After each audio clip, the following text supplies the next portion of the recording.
Hi guys, Dwayne here from Tech, and today we have the new Samsung Galaxy S25 Ultra.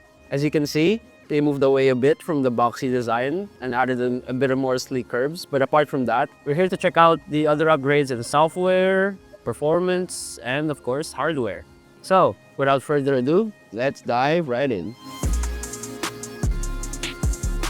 Compared to the S24 Ultra, it's noticeably less boxy. The edges of the phone are also rounded, which honestly makes it easier to grip. For material, the phone has an improved titanium frame fitted with Corning Gorilla Glass Armor 2. Suffice it to say, it should be safe from drops and scratches. Samsung also says that it's 29% more resistant to fractures as well. Moving on, we have the S Pen. Oddly enough, Samsung didn't really talk about any improvements for their stylus this year. All things considered, the phone is sleek and built to last. Next, we have a smooth 6.9-inch AMOLED screen with QHD Plus resolution that brings us great visuals on top of the adaptive refresh rate that goes up to 120 Hz. The display brightness peaks at 2600 nits, which makes usage under direct sunlight more than viewable. This is really subtle, but the bezels are in fact thinner when compared to its predecessor. In addition, the screen is also protected by Corning Gorilla Armor 2 as well.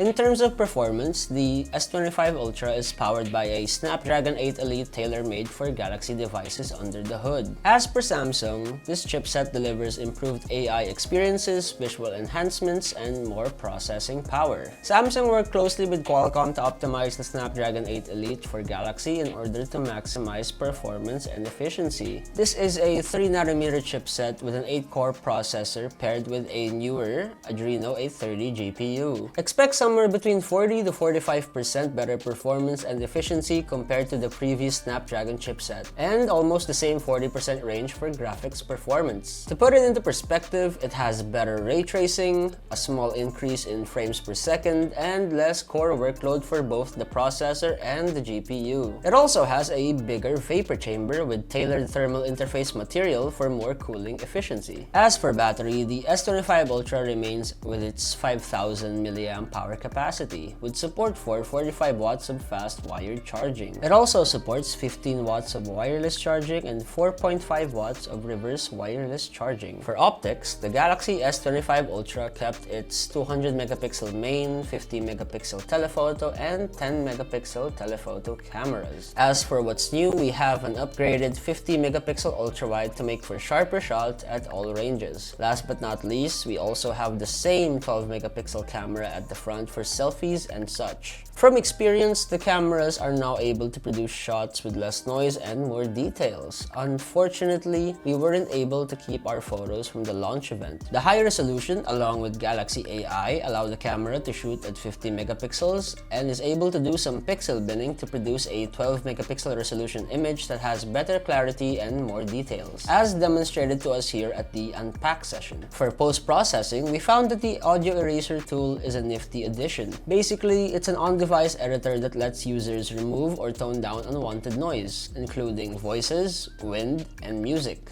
There's also improvements to Generative Edit and the Portrait Studio, which produces more accurate and natural tones compared to before.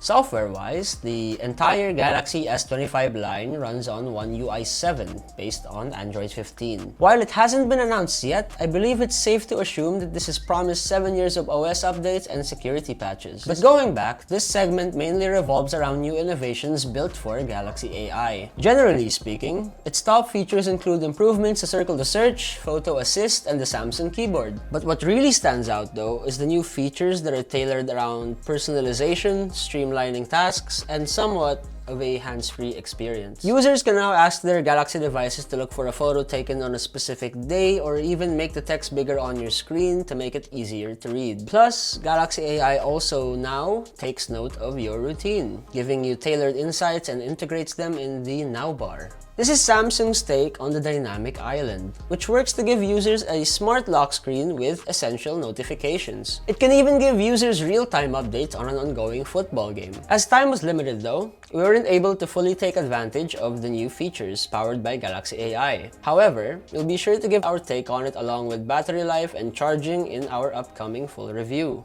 So far, we've come to appreciate the hardware upgrades, cameras, and small tweaks in between. The rounded edges do make for better ergonomics and a sleeker look. Now, to address the elephant in the room, it will cost $84,990 for the base model with 256GB of storage. Well, that about wraps it up for the Samsung Galaxy S25 Ultra. What do you guys think? Is it a cop or is it a drop? Feel free to let us know in the comment section below.